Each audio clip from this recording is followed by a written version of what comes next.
ಆಕಾಶವಾಣಿ ಪ್ರದೇಶ ಸಮಾಚಾರ ಓದುತ್ತಿರುವವರು ಶಾಂತಲಾ ಜಯಪ್ರಕಾಶ್. ಮುಖ್ಯಾಂಶಗಳು: ದೆಹಲಿಯಲ್ಲಿಂದು ರಾಷ್ಟ್ರಪತಿ ದ್ರೌಪದಿ ಮುರ್ಮು ಹಾಗೂ ಉಪರಾಷ್ಟ್ರಪತಿ ಸಿಪಿ ರಾಧಾಕೃಷ್ಣನ್ ಅವರನ್ನು ಭೇಟಿ ಮಾಡಿದ ಮುಖ್ಯಮಂತ್ರಿ ಡಿಕೆ ಶಿವಕುಮಾರ್. ವಿಶ್ವ ಬಾಲಕಾರ್ಮಿಕ ವಿರೋಧಿ ದಿನದ ಸಂದರ್ಭದಲ್ಲಿಂದು ರಾಜ್ಯದ ವಿವಿಧೆಡೆ ಜನಜಾಗೃತಿ ಕಾರ್ಯಕ್ರಮ. ನಿಮ್ಹಾನ್ಸ್ ಸಹಯೋಗದಲ್ಲಿ ನರ ಶಸ್ತ್ರಚಿಕಿತ್ಸೆಗಾಗಿ ಆಧುನಿಕ ರೋಬೋಟ್ ಅಭಿವೃದ್ಧಿ, ಸಚಿವ ಪ್ರಿಯಾಂಕ್ ಖರ್ಗೆ. ಶಿವಮೊಗ್ಗ ಕಾರಾಗೃಹದ ಸಜಾಬಂದಿಗಳಿಂದ ಸ್ವಚ್ಛತಾ ಗೀತೆ, ಪಾಲಿಕೆಯ ಕಸ ತುಂಬುವ ವಾಹನಗಳಲ್ಲಿ ಬಿತ್ತರ. ದೆಹಲಿ ಭೇಟಿಯಲ್ಲಿರುವ ಮುಖ್ಯಮಂತ್ರಿ ಡಿಕೆ ಶಿವಕುಮಾರ್ ರಾಷ್ಟ್ರಪತಿ ಭವನದಲ್ಲಿಂದು ರಾಷ್ಟ್ರಪತಿ ದ್ರೌಪದಿ ಮುರ್ಮು ಅವರನ್ನು ಭೇಟಿ ಮಾಡಿದರು. ಸೌಜನ್ಯದ ಈ ಭೇಟಿ ಸಂದರ್ಭದಲ್ಲಿ ಸಮಾಲೋಚನೆ ನಡೆಸಿದರು. ಮುಖ್ಯಮಂತ್ರಿಯವರು ಉಪರಾಷ್ಟ್ರಪತಿ ಭವನಕ್ಕೆ ತೆರಳಿ ಉಪರಾಷ್ಟ್ರಪತಿ ಸಿಪಿ ರಾಧಾಕೃಷ್ಣನ್ ಅವರನ್ನು ಭೇಟಿ ಮಾಡಿ ಆರ್ಥಿಕ ಮಾತುಕತೆ ನಡೆಸಿದರು. ವಿಶ್ವ ಬಾಲಕಾರ್ಮಿಕ ವಿರೋಧಿ ದಿನದ ಸಂದರ್ಭದಲ್ಲಿಂದು ಜನರಲ್ಲಿ ಜಾಗೃತಿ ಮೂಡಿಸುವ ಕುರಿತಂತೆ ರಾಜ್ಯಾದ್ಯಂತ ವಿವಿಧ ಕಾರ್ಯಕ್ರಮ ನಡೆದಿದೆ. ಮುಖ್ಯಮಂತ್ರಿ ಡಿಕೆ ಶಿವಕುಮಾರ್, ಪ್ರತಿಯೊಂದು ಮಗುವಿಗೂ ಕಲಿಕೆಯ ಅವಕಾಶ ದೊರೆಯಬೇಕು, ಮಕ್ಕಳು ಆಟವಾಡುತ್ತಾ ಸುರಕ್ಷಿತ ಹಾಗೂ ಪೋಷಣಾಯುಕ್ತ ಪರಿಸರದಲ್ಲಿ ಬೆಳೆಯಬೇಕು ಎಂಬುದನ್ನು ಈ ದಿನ ನಮಗೆ ನೆನಪಿಸುತ್ತದೆ ಎಂದು ಈ ಸಂದರ್ಭದಲ್ಲಿ ನೀಡಿದ ಸಂದೇಶದಲ್ಲಿ ತಿಳಿಸಿದ್ದಾರೆ. ಸ್ವಸಾಮರ್ಥ್ಯವನ್ನು ಅರಿತುಕೊಳ್ಳುವಂತಹ ಶಿಕ್ಷಣದ ಲಭ್ಯತೆ, ಸಾಮಾಜಿಕ ಭದ್ರತೆ ಹಾಗೂ ಸಮಾನ ಅವಕಾಶಗಳ ಮೂಲಕ ಸೂಕ್ತ ಪರಿಸರ ಕಲ್ಪಿಸಲು ಸರ್ಕಾರ ಬದ್ಧವಾಗಿದೆ. ಪ್ರತಿ ಮಗು ತನ್ನ ಬಾಲ್ಯವನ್ನು ಆನಂದಿಸುವಂತೆ ಖಾತರಿಪಡಿಸಲು ಎಲ್ಲರೂ ಶ್ರಮಿಸಬೇಕು ಎಂದು ಮುಖ್ಯಮಂತ್ರಿ ಡಿಕೆ ಶಿವಕುಮಾರ್ ಕರೆ ನೀಡಿದ್ದಾರೆ. ಬಾಲಕಾರ್ಮಿಕ ಪದ್ಧತಿ ಹೋಗಲಾಡಿಸುವ ಕುರಿತು ಬಳ್ಳಾರಿ ನಗರದಲ್ಲಿಂದು ಜಿಲ್ಲಾಡಳಿತ, ಕಾರ್ಮಿಕ ಇಲಾಖೆಯಿಂದ ಜಾಗೃತಿ ಮೂಡಿಸುವ ಜಾಥಾ ನಡೆಯಿತು. ಜಿಲ್ಲಾ ನ್ಯಾಯಾಧೀಶ ಸಿದ್ದಲಿಂಗಪ್ರಭು ಚಾಲನೆಗೆ ಜಾಥಾಗೆ ನೀಡಿ, ಹೆಣ್ಣಾಗಿರಲಿ ಗಂಡಾಗಿರಲಿ ಪ್ರತಿಯೊಬ್ಬ ಮಗು ವಿದ್ಯಾಭ್ಯಾಸ ಪಡೆಯುವ ಹಕ್ಕು ಹೊಂದಿದೆ, ಅದನ್ನು ಮೊಟಕುಗೊಳಿಸಬಾರದು ಎಂದರು. ಪ್ರತಿಯೊಬ್ಬ ಮಗು, ಅದು ಹೆಣ್ಣಾಗಿರಲಿ ಗಂಡಾಗಿರಲಿ, ಅದಕ್ಕೆ ಒಂದು ವಿದ್ಯಾಭ್ಯಾಸ, ಮೂಲಭೂತ ವಿದ್ಯಾಭ್ಯಾಸವನ್ನು ಹೊಂದುವ ಫಂಡಮೆಂಟಲ್ ರೈಟ್ ಅಂತ ಏನಿದೆ ಅದಿದೆ. ಅದನ್ನು ಯಾವುದೇ ಕಾರಣಕ್ಕೂ ಯಾವ ರೀತಿಯಲ್ಲೂ ಮೊಟಕುಗೊಳಿಸಬಾರದು. ಈ ಬಗ್ಗೆ ಸರ್ಕಾರದಿಂದ ಅನೇಕ ಯೋಜನೆಗಳಿದೆ. ಆ ಯೋಜನೆಗಳ ಅಡಿಯಲ್ಲಿ ಆ ಮಗುವಿಗೆ ಒಂದು ಮೂಲಭೂತ ವಿದ್ಯಾಭ್ಯಾಸವನ್ನ ಒದಗಿಸುವಲ್ಲಿ ನಾವು ನಮ್ಮ ಪಾತ್ರವನ್ನು ನಿರ್ವಹಿಸಬೇಕು. ಮತ್ತು ಈಗ ಬಾಲಕಾರ್ಮಿಕರದ್ದು ಒಂದು ಇದೆಲ್ಲ ಕಡಿಮೆ ಆಗಿದೆ, ಆದ್ರೂ ಎಲ್ಲೋ ಒಂದು ಕಡೆ ಮೂಲೆಗಳಲ್ಲಿ ಕಾಣ್ದಾಗೆ ಕದ್ದಾಗೆ ನಡೀತಾ ಇರ್ತದೆ. ಅಂತವನ್ನು ಸಹ ಹುಡುಕಿ ಆ ಬಾಲಕರನ್ನ ಏನಿದೆ ಆ ಪದ್ಧತಿಯಿಂದ ಅದು ನಮ್ಮ ಉದ್ದೇಶ ಆಗಬೇಕು. ಬಾಲಕಾರ್ಮಿಕ ಯೋಜನೆಗಳ ನಿರ್ದೇಶಕ ಮೌನೇಶ್, ಬಳ್ಳಾರಿ ಜಿಲ್ಲೆಯಲ್ಲಿ ಕಳೆದ ಒಂದು ವರ್ಷದಲ್ಲಿ 865 ಕಡೆ ತಪಾಸಣೆ ಮಾಡಿ ದುಡಿಸಿಕೊಳ್ಳುತ್ತಿದ್ದ 18 ವರ್ಷದೊಳಗಿನ 58 ಮಕ್ಕಳನ್ನು ರಕ್ಷಿಸಲಾಗಿದೆ. ಅವರನ್ನು ಮುಖ್ಯವಾಹಿನಿಗೆ ತರಲು ಮಕ್ಕಳ ಹಕ್ಕುಗಳ ರಕ್ಷಣಾ ಸಮಿತಿಗೆ ಒಪ್ಪಿಸಿದೆ. ಸಮಿತಿಯು ಮಕ್ಕಳನ್ನು ದುಡಿಸಿಕೊಂಡು ಮಾಲೀಕರಿಂದ 20,000 ರೂಪಾಯಿ ದಂಡ ಮತ್ತು ಸರ್ಕಾರದ 15,000 ರೂಪಾಯಿ ಸೇರಿಸಿ ಜಿಲ್ಲಾಧಿಕಾರಿ ಮತ್ತು 31 ಮಕ್ಕಳ ಹೆಸರಲ್ಲಿ ಇಡುಗುಂಟು ಇಟ್ಟಿದೆ. ಅದನ್ನು ಮಕ್ಕಳಿಗೆ 18 ವರ್ಷ ತುಂಬಿದ ನಂತರ ಶಿಕ್ಷಣದ ಅನುಕೂಲಕ್ಕೆ ಅವರ ಪಾಲಕ ಪೋಷಕರಿಗೆ ನೀಡಲಿದೆ ಎಂದರು. ಶಾಲಾ ಮಕ್ಕಳು, ಶಿಕ್ಷಕರು, ಅಂಗನವಾಡಿ ಕಾರ್ಯಕರ್ತೆಯರು, ಅಧಿಕಾರಿಗಳಿಂದ ಕೂಡಿದ ಜಾಥಾದಲ್ಲಿ ಮಕ್ಕಳಿಗೆ ಶಿಕ್ಷಣ ನೀಡಿ ದುಡಿಮೆಯಿಂದ ಮುಕ್ತಿಗೊಳಿಸಿ ಎನ್ನುವ ಬರಹಗಳ ಪ್ಲಕಾರ್ಡ್ ಹಿಡಿದು ಜಾಥಾ ನಗರದ ಪ್ರಮುಖ ರಸ್ತೆಗಳಲ್ಲಿ ಸಾಗಿತು. ಬೆಂಗಳೂರು ಗ್ರಾಮಾಂತರ ಜಿಲ್ಲಾಡಳಿತ, ಜಿಲ್ಲಾ ಕಾನೂನು ಸೇವೆಗಳ ಪ್ರಾಧಿಕಾರ, ಕಾರ್ಮಿಕ ಇಲಾಖೆ, ಜಿಲ್ಲಾ ಬಾಲಕಾರ್ಮಿಕ ಯೋಜನಾ ಇಲಾಖೆ ಸಹಯೋಗದಲ್ಲಿ ದೊಡ್ಡಬಳ್ಳಾಪುರದ ಬಾಶೆಟ್ಟಹಳ್ಳಿಯಲ್ಲಿ ವಿಶ್ವ ಬಾಲಕಾರ್ಮಿಕ ಪದ್ಧತಿ ವಿರೋಧಿ ದಿನಾಚರಣೆ ಕಾರ್ಯಕ್ರಮ ಹಮ್ಮಿಕೊಳ್ಳಲಾಗಿತ್ತು. ಕಾರ್ಯಕ್ರಮದ ಅಂಗವಾಗಿ ಜಾಗೃತಿ ಜಾಥಾ ನಡೆಸಲಾಯಿತು. ಹಿರಿಯ ಸಿವಿಲ್ ನ್ಯಾಯಾಧೀಶರು ಹಾಗೂ ಜಿಲ್ಲಾ ಕಾನೂನು ಸೇವಾ ಪ್ರಾಧಿಕಾರದ ಸದಸ್ಯ ಕಾರ್ಯದರ್ಶಿ ಶ್ರೀಶೈಲ ಭೀಮಸೇನ ಬಾಗಡಿ ಕಾರ್ಯಕ್ರಮ ಉದ್ಘಾಟಿಸಿ ಮಾತನಾಡಿ, ಪ್ರತಿಯೊಬ್ಬ ಪೋಷಕರು ತಮ್ಮ ಮಕ್ಕಳನ್ನು ದುಡಿಮೆಗೆ ಕಳುಹಿಸದೆ ಉತ್ತಮ ಶಿಕ್ಷಣ ಪಡೆಯಲು ಕಳುಹಿಸಬೇಕು. ಕಾರ್ಖಾನೆಗಳನ್ನು ಬಾಲಕಾರ್ಮಿಕರನ್ನು ನೇಮಿಸಿಕೊಂಡಿಲ್ಲ ಎಂದು ಕಡ್ಡಾಯವಾಗಿ ಫಲಕ ಹಾಕಿ ಕಾರ್ಮಿಕ ಕಾನೂನುಗಳನ್ನು ಪಾಲಿಸಬೇಕಾಗಿದೆ ಎಂದು ತಿಳಿಸಿದರು.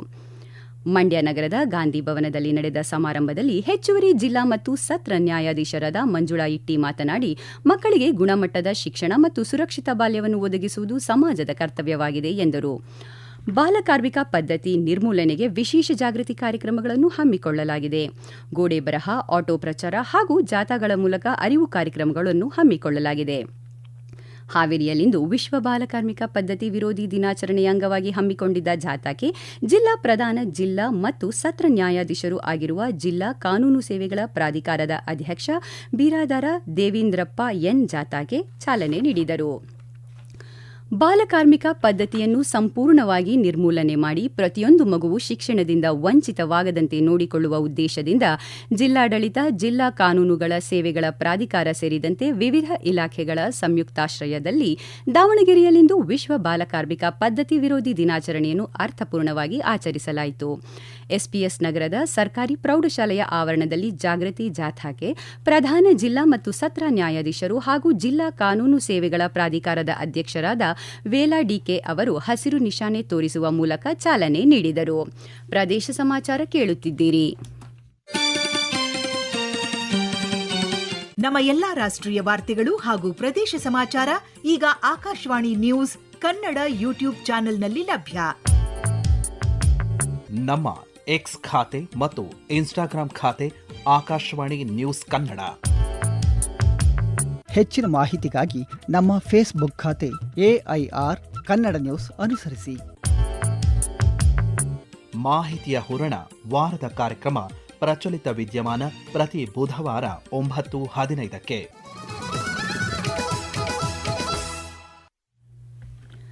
ರಾಜ್ಯದಲ್ಲಿ ನರಶಸ್ತ್ರ ಚಿಕಿತ್ಸೆಗೆ ಅನುಕೂಲವಾಗುವ ಅತ್ಯಾಧುನಿಕ ರೋಬೋಟ್ವೊಂದನ್ನು ಅಭಿವೃದ್ಧಿಪಡಿಸಲಿದೆ ಎಂದು ಗೃಹ ಸಚಿವ ಪ್ರಿಯಾಂಕ್ ಖರ್ಗೆ ತಿಳಿಸಿದ್ದಾರೆ. ಒಟ್ಟು 3 ವರ್ಷಗಳ ಅವಧಿಯಲ್ಲಿ ಸುಮಾರು 3,66 ಲಕ್ಷ ರೂಪಾಯಿ ಬಂಡವಾಳ ಹೂಡಿಕೆಯಿಂದಾಗಿ ಮಾಹಿತಿ ತಂತ್ರಜ್ಞಾನ ಅಂತಾರಾಷ್ಟ್ರೀಯ ಸಂಸ್ಥೆ ಬೆಂಗಳೂರು ಹಾಗೂ ರಾಷ್ಟ್ರೀಯ ಮಾನಸಿಕ ಆರೋಗ್ಯ ಮತ್ತು ನರವಿಜ್ಞಾನ ಸಂಸ್ಥೆ ನಿಮ್ಹಾನ್ಸ್ ಸಹಯೋಗದಲ್ಲಿ ದೇಶೀಯವಾಗಿ ಈ ಯೋಜನೆ ಜಾರಿಗೆ ಬರಲಿದೆ ಎಂದು ಅವರು ಸಾಮಾಜಿಕ ಮಾಧ್ಯಮದಲ್ಲಿ ತಿಳಿಸಿದ್ದಾರೆ. ಶಿವಮೊಗ್ಗ ಮಹಾನಗರ ಪಾಲಿಕೆ ವ್ಯಾಪ್ತಿಯ ಸಾರ್ವಜನಿಕರಲ್ಲಿ ಕಸದ ವಿಲೇವಾರಿ ಬಗ್ಗೆ ಜಾಗೃತಿ ಮೂಡಿಸುವ ಉದ್ದೇಶದಿಂದ ಶಿವಮೊಗ್ಗ ಕೇಂದ್ರ ಕಾರಾಗೃಹದ 6 ಜನ ಸಜಾ ಬಂದಿಗಳು ಸ್ವಚ್ಛತಾ ಜಾಗೃತಿ ಗೀತೆಗಳ ಗಾಯನದ ಧ್ವನಿ ಮುದ್ರಿಕೆ ಸಿದ್ಧಪಡಿಸಿದ್ದಾರೆ. ಈ ಹಾಡುಗಳು ಶಿವಮೊಗ್ಗ ಮಹಾನಗರ ಪಾಲಿಕೆ ವ್ಯಾಪ್ತಿಯಲ್ಲಿ ಕಸ ತುಂಬುವ ವಾಹನಗಳಲ್ಲಿ ಬಿತ್ತರಗೊಳ್ಳುತ್ತಿದೆ. ಬಂದಿಗಳ ಮನಃ ಪರಿವರ್ತನಾ ಮತ್ತು ಸುಧಾರಣಾ ಕಾರ್ಯಕ್ರಮಗಳಲ್ಲಿ ಈ ರೀತಿಯ ವಿಭಿನ್ನ ಹಾಗೂ ವಿನೂತನ ಕಾರ್ಯಕ್ರಮ ರಾಜ್ಯದಲ್ಲೇ ಪ್ರಪ್ರಥಮವಾಗಿದೆ ಎಂದು ಕಾರಾಗೃಹ ಮುಖ್ಯ ಅಧೀಕ್ಷಕರು ತಿಳಿಸಿದ್ದಾರೆ. 6 ಸ್ವಚ್ಛತಾ ಜಾಗೃತಿ ಗೀತೆಗಳ ಮೂಲಕ ಹಸಿ ಕಸ ಮತ್ತು ಒಣಕಸ ಬೇರ್ಪಡಿಸುವಿಕೆ, ಕಸದಿಂದ ರಸ ಮಾದರಿಯಲ್ಲಿ ಕಾಂಪೋಸ್ಟ್ ಗೊಬ್ಬರ ತಯಾರಿಕೆ, ಬಯೋಗ್ಯಾಸ್ ಉತ್ಪಾದನಾ ಮೂಲಕ ಉದ್ಯೋಗ ಮತ್ತು ಆದಾಯವನ್ನು ಸಂಪಾದಿಸುವುದು, ಆರೋಗ್ಯ ರಕ್ಷಣೆ ಮತ್ತು ಪರಿಸರ ನೈರ್ಮಲ್ಯದ ಅರಿವು ಮೂಡಿಸುವುದು ಸೇರಿದಂತೆ ಸ್ವಸ್ಥ ಸಮಾಜ ನಿರ್ಮಾಣಕ್ಕೆ ಸ್ವಚ್ಛತೆಯೇ ಮೂಲ ತಳಹದಿ ಎಂಬ ಸಂದೇಶವನ್ನು ಅಳವಡಿಸಲಾಗಿರುತ್ತದೆ. ಕೇಂದ್ರ ಸರ್ಕಾರದ ಪ್ರಧಾನಮಂತ್ರಿ ಸೂಕ್ಷ್ಮ ಆಹಾರ ಸಂಸ್ಕರಣಾ ಉದ್ದಿಮೆಗಳ ನಿಯಮಬದ್ಧಗೊಳಿಸುವಿಕೆ ಯೋಜನೆ PMFME ಕಳೆದ 2020ರಿಂದ ಜಾರಿಯಲ್ಲಿದೆ. ಕೇಂದ್ರ ಸರ್ಕಾರದ ಆಹಾರ ಸಂಸ್ಕರಣಾ ಕೈಗಾರಿಕಾ ಸಚಿವಾಲಯ ನಡೆಸುತ್ತಿರುವ ಈ ಯೋಜನೆ ಸಣ್ಣ ಆಹಾರ ವ್ಯಾಪಾರ ಮಾಡುತ್ತಿರುವ ಅಕ್ಕಿ ಗಿರಣಿ, ಮಸಾಲೆ ಪುಡಿ, ಸಿಹಿ ತಿಂಡಿಗಳು, ಹಾಲು ಉತ್ಪನ್ನ ಮಾಡುವವರಿಗೆ ಸಹಾಯ ಮಾಡುವುದರ ಮೂಲಕ ಅಸಂಘಟಿತದಿಂದ ಔಪಚಾರಿಕ ವ್ಯವಹಾರಕ್ಕೆ ತರುವ ಉದ್ದೇಶವನ್ನು ಹೊಂದಿದೆ. ಈ ಯೋಜನೆ ಕುರಿತು ವಿಜಯಪುರ ಜಿಲ್ಲೆ ಜಂಟಿ ಕೃಷಿ ನಿರ್ದೇಶಕ ಶಿವನಗೌಡ ಸಂಗನಗೌಡ ಪಾಟೀಲ್ ಆಕಾಶವಾಣಿಗೆ ಮಾಹಿತಿ ನೀಡಿದ್ದಾರೆ. ವಿಜಯಪುರ ಜಿಲ್ಲೆಯಲ್ಲಿ ಸುಮಾರು 469 ಕಿರು ಉದ್ದಿಮೆಗಳನ್ನು ಈಗಾಗಲೇ ಆರಂಭ ಮಾಡಿದ್ದೇವೆ. ಇದೊಂದು ಅತ್ಯಂತ ಉತ್ತಮ ಯೋಜನೆ ಎಂದರೆ ತಪ್ಪಾಗಲಾರದು ಎಂದು ಪಾಟೀಲ್ ಅವರು ತಿಳಿಸಿದ್ದಾರೆ. ನಿಜವಾಗಿಯೂ ರೈತರಿಗೆ ಇದೊಂದು ಅತ್ಯುತ್ತಮ ಯೋಜನೆ ಅಂದರೆ ತಪ್ಪಾಗಲಾರದು.